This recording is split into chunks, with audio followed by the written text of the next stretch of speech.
আসসালামু আলাইকুম। জানিয়ে দেব এই মুহূর্তে হাতে পাওয়া সর্বশেষ ভয়ঙ্কর কিছু আন্তর্জাতিক আপডেট বাংলা সংবাদ। শুরুতেই থাকছে সংবাদ শিরোনাম।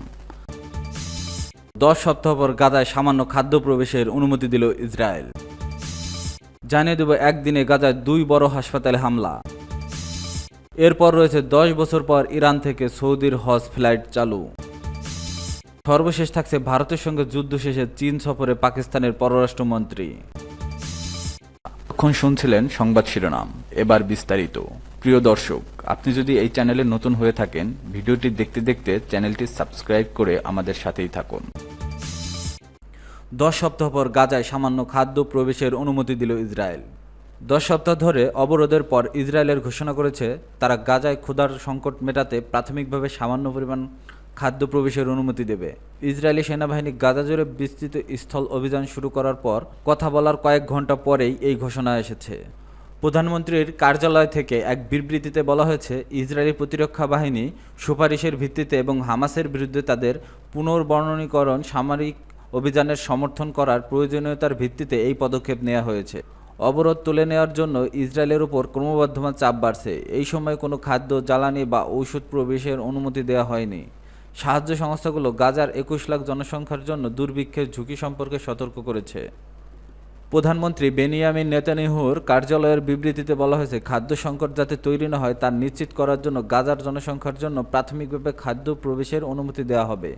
বিবৃতিতে আরও বলা হয়েছে, ইসরায়েলে মানবিক সহায়তা বিতরণের নিয়ন্ত্রণ নেবে, হামাসের উপর ছেড়ে দেওয়া হবে না। এদিকে ইসরায়েলি সেনাবাহিনী রবিবার গাজা উপত্যকায় তাদের সম্প্রতি অভিযানের অংশ হিসেবে ব্যাপক স্থল অভিযান শুরুর ঘোষণা দিয়েছে। একই সময় ফিলিস্তিনি ভূখণ্ডটিতে উদ্ধারকর্মীরা ইসরায়েলি হামলার বহু মানুষের মৃত্যুর খবর দিচ্ছেন। প্রধানমন্ত্রী বেনিয়ামিন নেতানিয়াহুর গাজার লড়াই বন্ধে হামাসের সঙ্গে একটি চুক্তি করার সম্ভাবনার ইঙ্গিত দেওয়ার কয়েক ঘন্টা পর এই ঘোষণা আসে। সেনাবাহিনী জানায়, গত একদিনে তাদের বাহিনী উত্তর ও দক্ষিণ গাজা উপত্যকা জুড়ে ব্যাপক স্থল অভিযান শুরু করেছে, যেখানে তারা ডজনখানেক সন্ত্রাসীকে নির্মূল করেছে, সন্ত্রাসী অবকাঠামো ধ্বংস করেছে এবং গুরুত্বপূর্ণ অবস্থানগুলোতে মোতায়েন করেছে। উদ্ধারকারীরা জানিয়েছে, দক্ষিণাঞ্চলীয় খান ইউনুস শহরের পাশাপাশি গাজার উত্তর শহরগুলোতে বেত লাহিয়া এবং জাবালিয়া শরণার্থী শিবির সহ সব স্থানে হামলা চালানো হয়েছে। হামাস নিয়ন্ত্রিত স্বাস্থ্য মন্ত্রণালয় জানিয়েছে, গত 24 ঘন্টায় গাজায় কমপক্ষে 67 জন নিহত এবং 361 জন আহত হয়েছে। খান ইউনুসের একজন নারী বিবিসিকে বলেছেন, সেখানকার পরিস্থিতি খুবই কঠিন এবং বোমার শব্দে তারা জেগে উঠেছিল। একদিনে গাজার 2 বড় হাসপাতালে হামলা। আবারও গাজার হাসপাতালগুলোতে টার্গেট করে হামলা চালাচ্ছে ইসরায়েল। একদিনেই খান ইউনুসের ইউরোপীয় হাসপাতাল এবং নাসের হাসপাতালে ভয়াবহ বোমা হামলা চালিয়েছে বর্বর ইসরায়েল বাহিনী। ভয়াবহ সেই আক্রমণে গুঁড়িয়ে দেওয়া হয়েছে হাসপাতালের ভবন, নষ্ট হয়েছে চিকিৎসা সরঞ্জাম, এছাড়াও ব্যাপক ক্ষয়ক্ষতিসহ ঘটেছে প্রাণহানির ঘটনা। মঙ্গলবার এমন হামলার পর শনিবার আবারও উত্তর গাজার ইন্দোনেশিয়ার হাসপাতালে লক্ষ্য করে হামলা চালিয়েছে ইসরায়েল, জানিয়েছে আল জাজিরা। স্বাস্থ্য মন্ত্রণালয়ের এক বিবৃতি অনুসারে উত্তর গাজার হাসপাতালে ভোর থেকে তীব্র হামলা চালানো হয়েছে। তারা আরও জানিয়েছে, রোগী, আহত এবং চিকিৎসাকর্মীদের মধ্যে আতঙ্ক ও বিভ্রান্তির সৃষ্টি হয়েছে, যার ফলে জরুরি স্বাস্থ্যসেবা প্রদান ব্যাহত হয়েছে।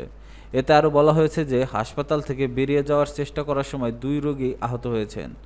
এর আগে মঙ্গলবারের হামলায় হাসপাতালে হঠাৎ হামলার চারিদিকে হট্টগোল শুরু হয়।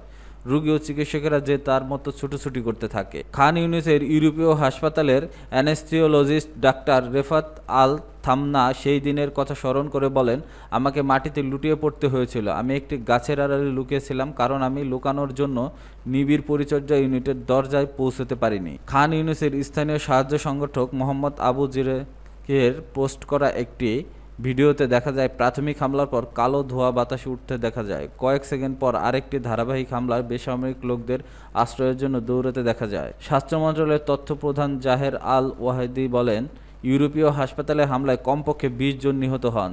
7 অক্টোবর 2023 সাল থেকে গাজার চিকিৎসা ব্যবস্থার উপর ইসরায়েলের পরিকল্পিত হত্যাযজ্ঞ চলমান।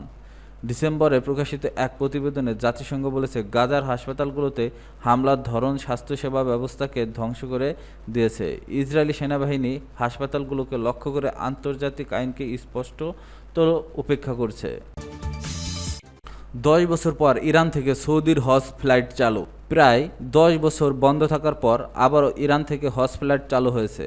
সৌদি আরবের বেসরকারি উড়োজাহাজ সংস্থা ফ্লাইনাসের মাধ্যমে এই হজ ফ্লাইট চালু। বিশ্লেষকদের মতে রিয়াদ তেহরানের সম্পর্কের বরফ গলার সর্বশেষ উদাহরণ এই যুদ্ধ। সৌদি বেসামরিক বিমান চলাচল কর্তৃপক্ষের এক কর্মকর্তার নাম না প্রকাশ করা সত্ত্বে এএফপিকে বলেন, ইরানি হজযাত্রীদের সৌদি আরবে আনতে শনিবার তেহরানের ইমাম খোমেনি বিমানবন্দর থেকে আবারও হজ ফ্লাইট চালু করেছে উড়োজাহাজের সংস্থা ফ্লাইনাস।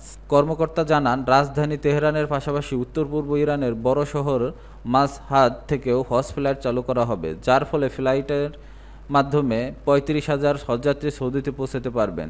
কর্মকর্তা নিশ্চিত করেন, আপাতত দুই দেশের মধ্যে কোনো বাণিজ্যিক ফ্লাইট চালু হচ্ছে না, শুধু হজযাত্রীদের আনা নেওয়ার জন্য ফ্লাইনাসের ফ্লাইটগুলো চালু করা হয়েছে। জুনের প্রথম সপ্তাহে হজ শুরু হবে। ইতিমধ্যে বিশ্বের বিভিন্ন দেশ থেকে হজযাত্রীরা সৌদি আরবের উদ্দেশ্যে রওনা হয়েছেন। ২০১৬ সালে তেহরান সৌদি দূতাবাস ও মাশহাদের সৌদি কনসুলেটে হামলার ঘটনায় ফলশ্রুতিতে ইরানের সঙ্গে সম্পর্ক ছিন্ন হয় সৌদি আরব। ওই বছর সৌদি আরবের শিয়া সম্প্রদায়ের শীর্ষস্থানীয় নেতা শেখ নিমর আল নিমরের মৃত্যুদণ্ড কার্যকরের প্রতিবাদে দূতাবাস ও কনসুলেটের সামনে বিক্ষোভ ও হামলার ঘটনা ঘটে। ২০১৬ সালে ইরান থেকে কোনো হজযাত্রীকে সৌদিতে আসতে দেওয়া হয়নি। পরবর্তীতে ইরান থেকে চার্টার্ড ফ্লাইট করে হজযাত্রীদের আসার অনুমতি দেয় সৌদি কর্তৃপক্ষ।